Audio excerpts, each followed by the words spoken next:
There it is. Hola, mi gente. How's everyone doing today? That's right. All right. So please direct your attention to the screen. To speak against the amendment, Mr. Speaker. Proceed, gentlemen. Thank you, Mr. Speaker. Well, I get the lady's heartfelt, want to pass an amendment like this. The fact is, we're a nation of laws. And it's unfortunate that people have come into this nation, they've come in illegally. And it's unfortunate that due to their actions, that their children have fallen under the scope of the consequences of the actions of the wrongdoing of their parents. But the fact is, we have laws, and we have to abide by those laws to ensure that our taxpayers and our citizens, first and foremost, have the ability to go to college and to be able to afford to educate themselves. I mean, this is a horrible situation. I hate that our nation is in this state. But in no way, shape, or form should we enable and allow people who have come here illegally, broken our nation's laws, and continue to do so every single day in which they live in this state, and enable that action. And that's exactly what this amendment would allow by enabling wrongdoing and rewarding wrongdoing. So for that, I hope this body realizes that this is a very bad amendment and that we should be a nation of laws and not enabling lawbreakers to come and benefit when we have taxpayers and we have people and citizens that live within our state that are American citizens that are also struggling as well. For that, Mr. Speaker, I yield back my time. Thank you. So the audio was taken from a live floor debate in the Missouri House of Representatives on April the 4th of 2017. I'm about 4 months into my new position as a legislative assistant, and I quickly realized that this is not going to be easy by any means. So the bill being discussed here is a budget bill, and the role of a budget bill is to appropriate funds so that state agencies can be effective. So as a courtesy, we ask that, or as a legislative courtesy, normally no laws or regulations are included or written into these budget bills. But somehow every year the Missouri legislature includes this clause that you see highlighted in the preamble of one of these bills, and it says, provided that no fund shall be expended at public institutions of higher education that offer a tuition rate to any student with an unlawful immigration status in the United States that is less than the tuition rate charged to international students, and further provided that no scholarship fund shall be expended on behalf of students with an unlawful immigration status in the United States. So that basically means, in actual real English, that this means that undocumented students, including DACA students, cannot be charged in-state tuition to attend their state university. At minimum, they must be charged an international student rate. So, for example, at the University of Missouri in Columbia, also known as Mizzou, it amounts to nearly twice the tuition rate and fees charged to in-state residents, which is approximately $50,000 a year. Did you catch that last clause, though? It's highlighted there in red. This does not allow access to scholarships either. So you're dealing with $50,000 of out-of-pocket costs. It's a no-brainer. If you are undocumented or have DACA status in Missouri, you are most likely not attending a state university. So why is this important for someone like me?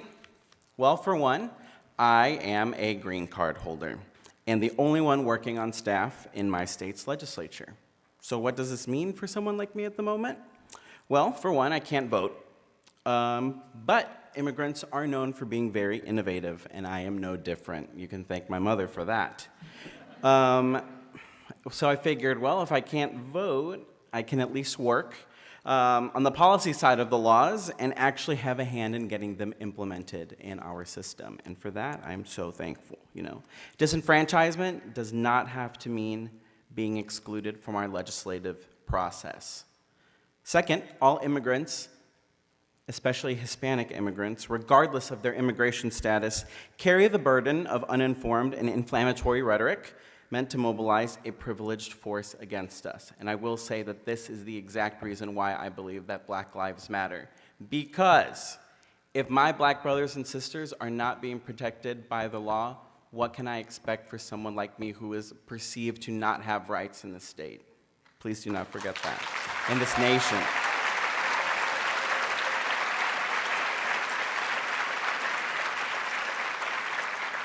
Before I continue any further, I have one message to all the people of color in our audience today. As people of color, we are burdened with societal pressure to be the best versions of ourselves at all times. Or else, our various groups that we're categorized in are set back no matter what we do. I am a firm believer that when we actively try to be the best version of ourselves at all time, we become a victim to unattainable idealizations that plague our nation. My message to you and everyone else out there today, push aside that best version of yourself, because it just doesn't exist.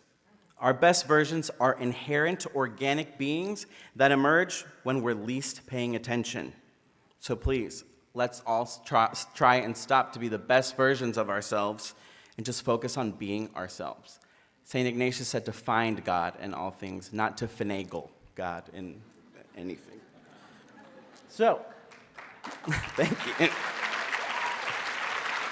A little bit more about myself. As was mentioned before, my name is Pedro Pablo Guerrero. I am a proud product of 8 years of Jesuit education and 2 years of Ignatian professional development.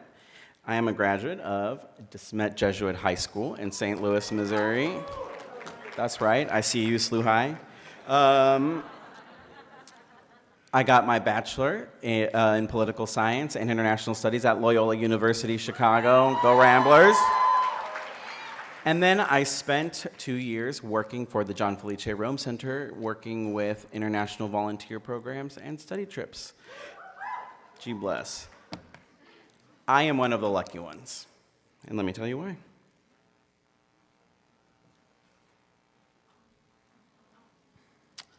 My family came to the United States when I was just about 1.5 years old from Peru. We fled political instability and the violence that came with it when we were targeted by a radical opposition group called the Shining Path. My parents lost everything, and I am so thankful for them. They're watching on the live screen right now, so I love you so much. Hi, Claudia, my sister. My father went from practicing family medicine one day to throwing newspapers the next, and to this day, he has not been able to reclaim his licensure. But God, I'm so lucky to be where I am today. I say I'm one of the lucky ones because navigating the U.S. immigration process is not an option granted to many immigrants that enter the United States today. I'm one of the lucky ones because I was granted a path to residency and eventually citizenship, which I had not yet had the opportunity to claim for personal reasons. But as one of these lucky ones, I really believe that I have a role in assuring livelihoods for people like me that may not have been so lucky. The Missouri legislature is notorious for passing regressive laws that target marginalized populations. In the past year alone, the legislature voted to restrict livable wages by forbidding cities from raising their own minimum wage above the state minimum wage, which is $7.70. They also empowered workplace and housing discrimination, weakened labor unions, stripped seniors and differently abled people of their important care options that value their humanity. One can only imagine how they treat immigrants. So, whereas Michelle Obama, during her time as First Lady, stated that she woke up every day in a house built by slaves, every day I wake up to a state legislature that does not value me, my struggle, or the struggle of other immigrants. This is clearly shown through our policy pursuits, but it is even more apparent in everyday life within the Capitol. When the legislature gathers every morning just to start their business, we start with a prayer. So, more often than not, the prayer explicitly asks for the protection and successes of Missouri citizens. I thought it was just a one-time deal. These are 3 examples that I pulled very easily from our house journals. People like me just aren't prayed for. However, when people like me are debated, we are dehumanized and even criminalized in an effort to pander to a closed-minded voter base. This is apparent in the audio clip that I shared with you earlier. Something that I noticed as I continue with my Jesuit education, it's the Jesuit Curse, I tell ya. I started asking myself why a lot more. I don't know if you all feel the same way. But after 10 years in the Jesuit education community, I was primed, ready to walk into this legislature, ready to ask why. So when I did ask why, you know when you like walk into a room, a meeting, a party, you do like one of these just to see if there's anyone that you could approach or someone that even looks like you that you could maybe lightly relate to. I did that, and it just helped me identify the tip of the iceberg, and that's diversity. Racial, ethnic, gender diversity. So let me break it down for you.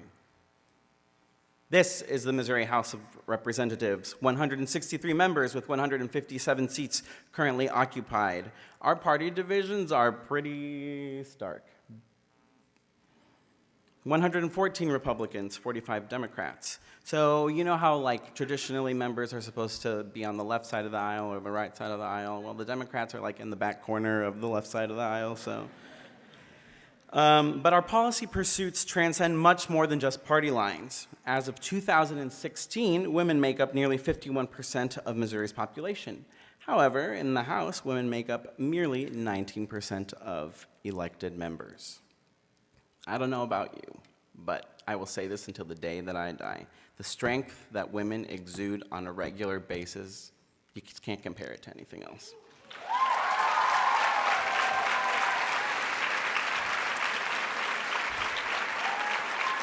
Racial and ethnic diversity. Black and African American people make up nearly 12% of Missouri's population.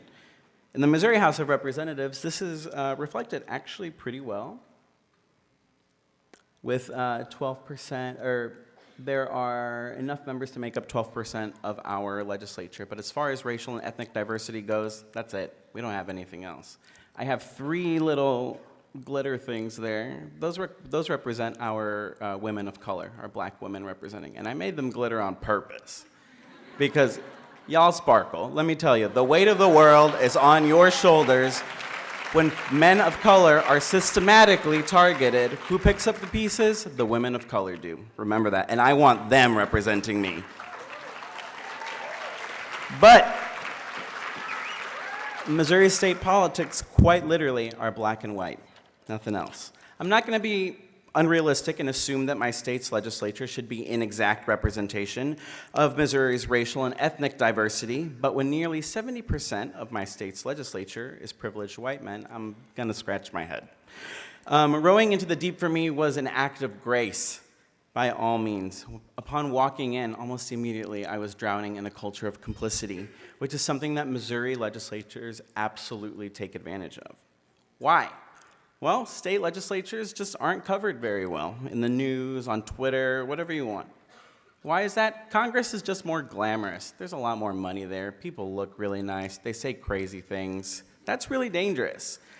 But also, I am this, I rely on information to get to me rather than me having to go out and find information, right? And I think that's something that can be possibly dangerous just because this results in a lack of accountability.